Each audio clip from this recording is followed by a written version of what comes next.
I have to click the hello. I am Kirby Benson, and my partner for this presentation is Louis Baptiste.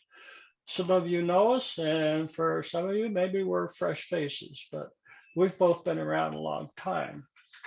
And what we're going to do today is we're going to do an exploration and look into what I am proposing possibly could be the eighth step of the elder journey.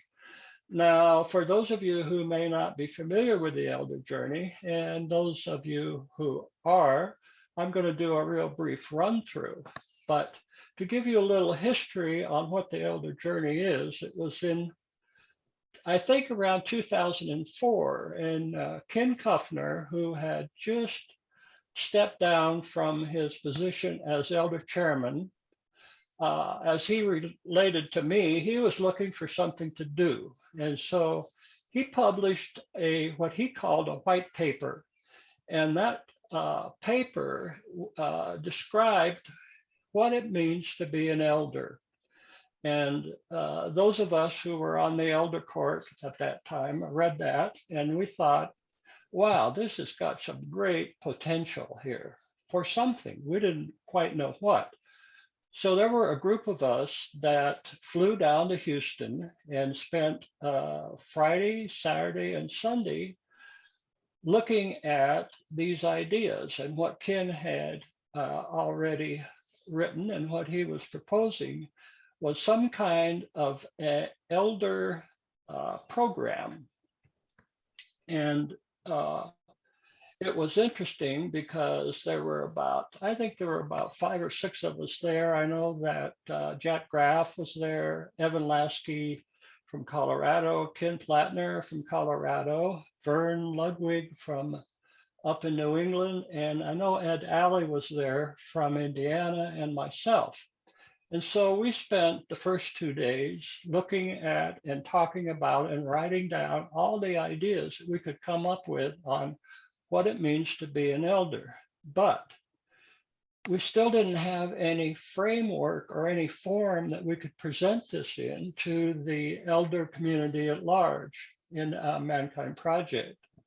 And so I had been when I was in graduate school, I had done some work on developmental models, primarily for gay and lesbian development, but also human development.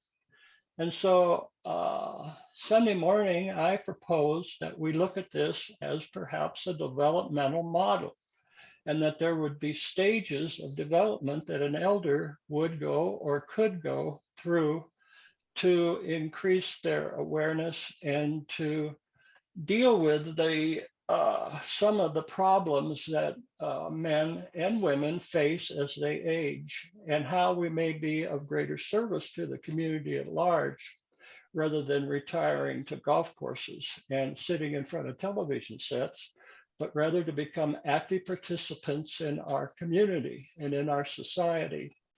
So this is what we came up with. And I remember we sat on the back porch of Ken's little apartment and on Sunday afternoon, and we actually did create this thing. And we came up with 7 steps, and I'm going to just briefly go through those.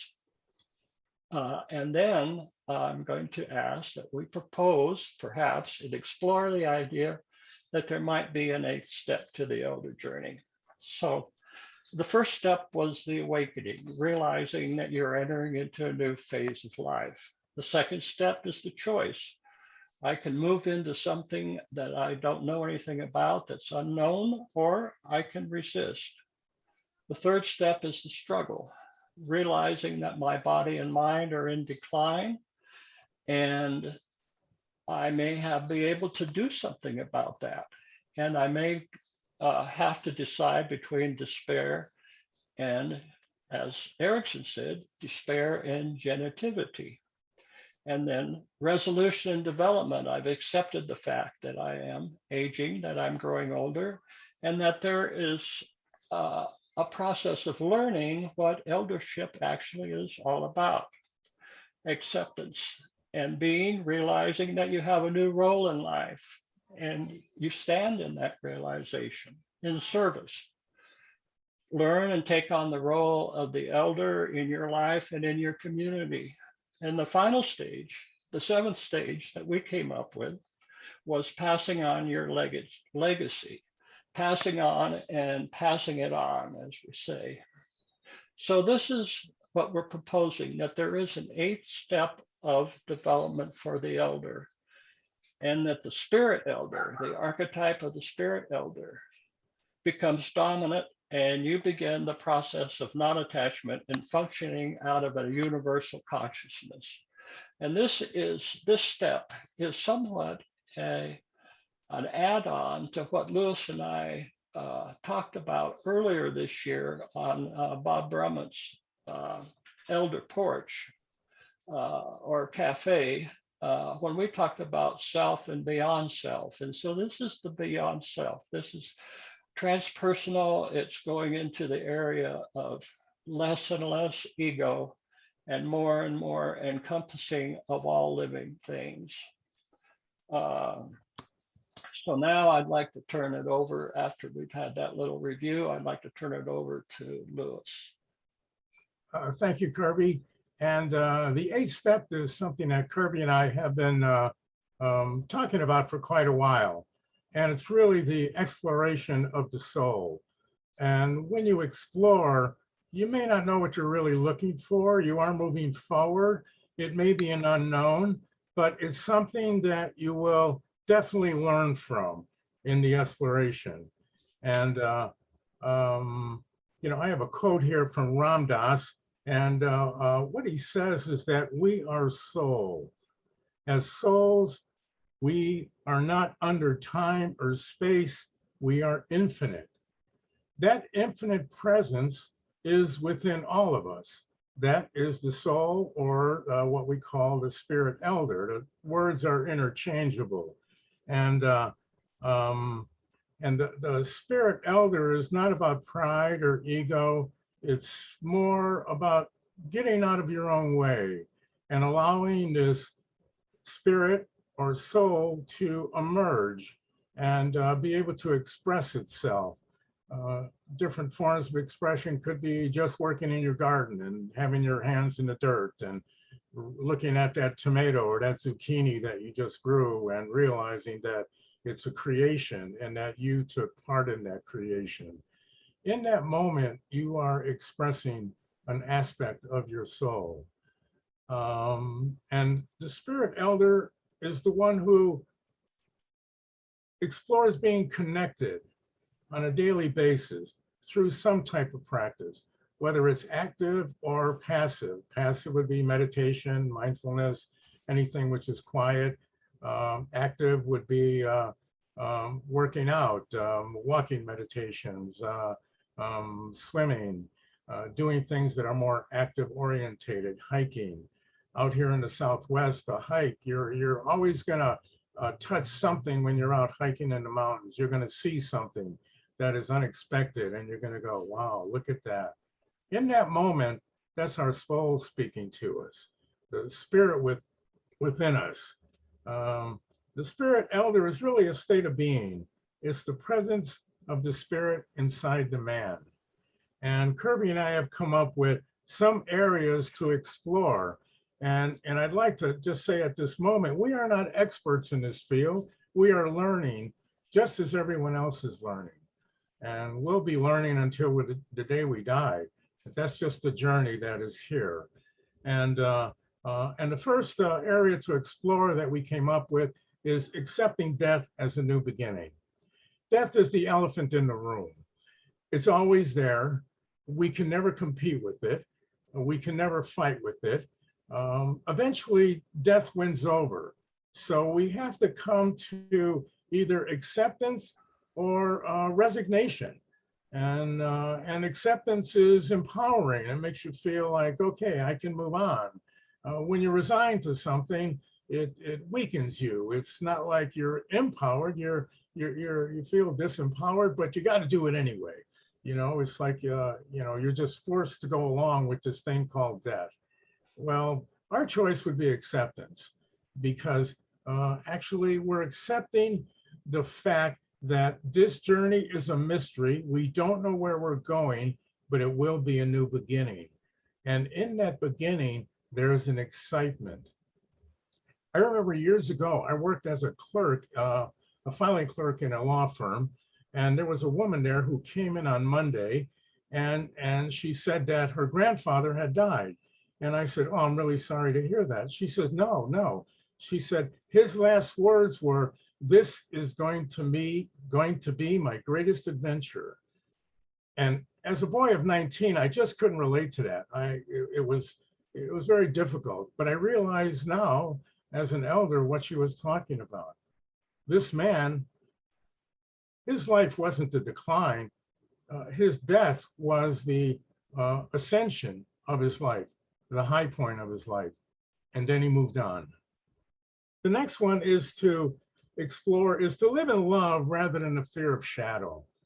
Now, we live in a pretty fearful world. There's a consciousness of fear, collective fear, and we can choose to either be in that fear or be more loving in whatever we do. When we go to the grocery store, when we're pumping gas, when we're talking to our children, we can be in a state of fear, or we can be in a state of love, or somewhere in the middle, maybe just being indifferent to all of it. But the reality is that love is free. It is here, and it is pure, and it is clean. And love is the face of our soul. Love is the spirit in action. It's a practice, once again, practice loving. The next area to explore is releasing attachment to our self-importance. We may think we're somebody, but in the big picture of it all, we really aren't. We're just, we're a grain of sand on the ocean, and we're a drop of water in the sea of consciousness. It doesn't matter who we are, but we have our ego and we have our pride, and this is our identity. This is who I am. Well, it's not really who you really are. Who we really are is our soul, and we're mortal human beings with flaws, attempting to touch this soul, to live out of this spirit, and to have a sense of the larger picture of consciousness that is within us at all times. Like the Navajo people speak about walking in beauty, because when you walk in beauty, you're touching the spirit, the great spirit of all spirits, the soul of all souls, but you're really touching something inside, because what I'm talking about isn't intangible, it's invisible, but it leaves our body when we die. And at the end of life, it's all about love. So why not live out of love now? And so releasing our attachment to self-importance usually happens when we're really humbled by something, some event, the death of a spouse, the death of a friend, the death of a loving pet, something like that. And being humble is a passage that we all have to go through, but it's actually an opportunity to put aside our self-importance. And Kirby's going to take the next two here of what we're going to explore. Thank you, Louis. As you were talking, it brought to mind an experience I had many years ago in Australia. I had the opportunity to meet and spend a little time with an Aboriginal shaman, medicine man down there. His name was Uncle Larry, and Billy Hill and Russell introduced me to him. And somebody in our group raised some questions concerning the terrible state that the world was in. And as we look around us today, with everything that's going on environmentally, politically, wars and famines and all these things. And Uncle Larry was kind of quiet for a moment. He just said, "You cannot solve those problems except spiritually." And I had an one of those aha moments, but I didn't really get the whole picture. I knew he was what he said. I knew it was true. I knew it was truth.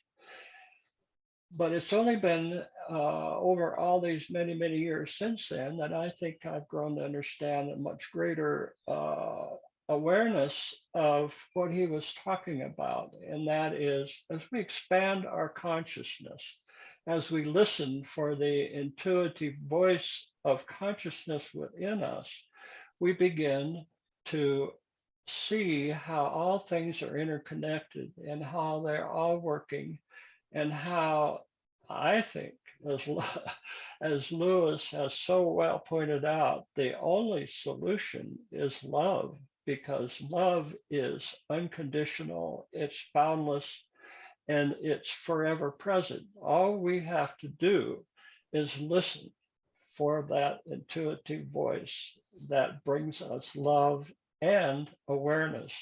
And we understand to some degree our part to play in this great tapestry of life and how it's all connected.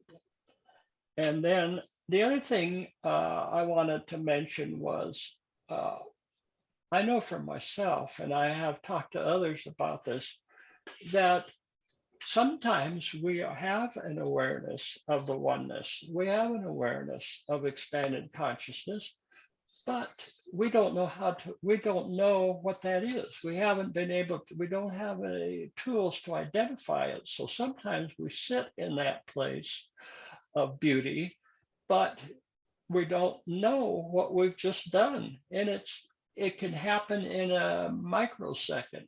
And but each one of those little experiences adds up until pretty soon they become greater and greater and more, and they start to infuse our lives with a greater attention to everything that is in our world, and a greater sense of how beautiful we are as an individual, and the blessing that we are, and the blessings that we can transmit to others. So my takeaway from that is just learn to stop and say, wow, did I just have an experience of cosmic awareness? Maybe I did. And I probably did. It happens all the time. It happens everywhere. So, Lewis? Well, you are talking about learning and recognizing if you had a moment of cosmic awareness. And the next thing to consider is to learn to be aware when your ego and pride appear within your mind. Because the ego is a powerful tool. It gets a lot of things done. And I'm not suggesting to get rid of your ego. I'm suggesting to learn how to put it aside when you don't need it. And when you recognize you're in your ego, you don't have to go with that energy. You can just put that aside. The ego is a wonderful tool for building and creating things. It's not a very good tool for personal relationships, because it just gets in the way, because you make it about you rather than the other person. So learning to recognize when you are in your ego, you're at choice then. Do I want to be here, or do I really need it in this moment?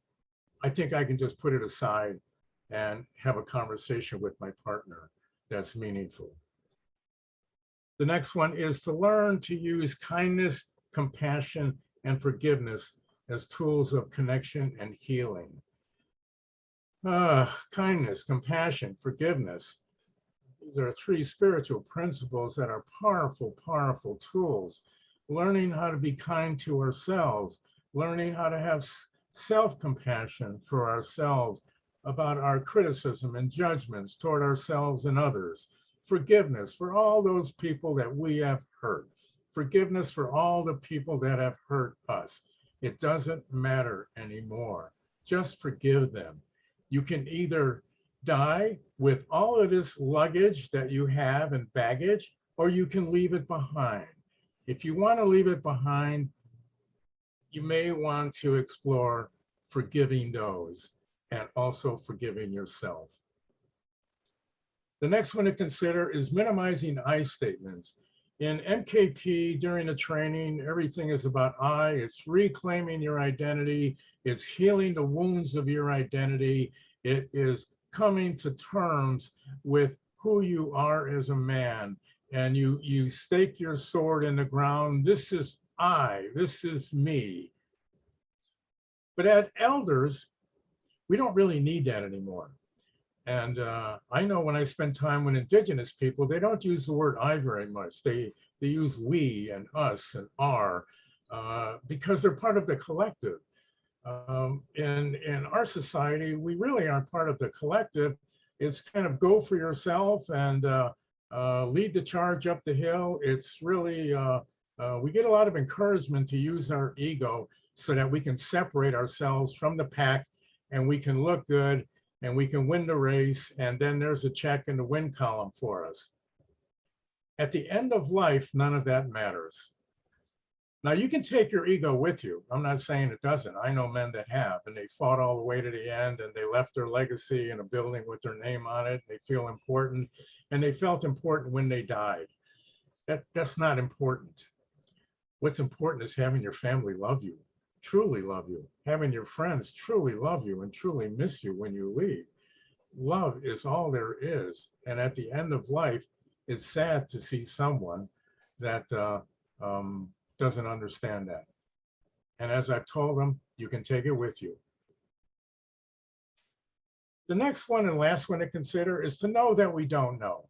And once again, this is about the ego. The ego always wants to know. It always wants to ask questions. And there's nothing wrong with curiosity and learning and growing and being creative. But there comes a time when we have to acknowledge that we really don't know very much. And the acknowledgement of that is very empowering. It empowers us to realize that we are just walking in the footsteps of the men who came before us. And hopefully we can learn something from them and who they were as men and what they did in the world, but really, who did they touch with their love? Who did they touch with their wisdom? Who did they help? Who did they serve? They served themselves, or did they serve others? It's about the big picture. And, I started this with a quote from Ram Dass, who was obviously a soul explorer. Another soul explorer that I enjoy is Rumi. He expresses from his soul what it is to be egoless, to have those moments where you aren't caught up in your own self, you're caught up in the larger picture. And I'd just like to read you this short poem. I was dead, then alive, weeping, then laughing. The power of love came into me, and I became fierce like a lion, then tender like the evening star. Well, who among us hasn't died to something, to the loss of a pet, to the loss of a friend, to the loss of a partner, to the loss of a business? And then we grieve. And then at some point we come alive. It's like someone breathed new life into us. We became inspired. And in that aliveness, we weep. We weep for all that we are and all that we have lost and all that we will gain. We weep so much that we turn into laughter and start laughing about it. It's the cosmic joke, and we are a part of it. And the power of love came into me. Who here hasn't felt the power of love come into your heart, looking at a grandchild, looking at a loved one, looking at a pet that you truly love? It just, there's no words for it. It's not a power to dominate and control. It's the power to be who we really are. It is the face of our soul that we are touching in that moment. And I became fierce like a lion. That's a strength. We all. Then tender like the evening star, tender like the evening star is like as a child laying in the grass, looking at the stars in the field. There is something otherworldly. It takes you away. And when you're taken away, you're touching your soul at that moment. And so the poem of Rumi is about a mortal man who is moving beyond himself, allowing his emotions to be expressions from his soul. And Kirby, would you like to say some parting words here? Well, I would like to express my gratitude for the MKP Elder constituency, group, council, for having been such a huge part of my life and having made my mission possible. And I hope that you will consider some of the things we've talked about today as possibly an addition to that elder journey that we're all on. Thank you. And I encourage all you men to consider being soul explorers, to go within. It's not out there anymore. It's all inside. The answers are inside. Thank you very much for listening to us today.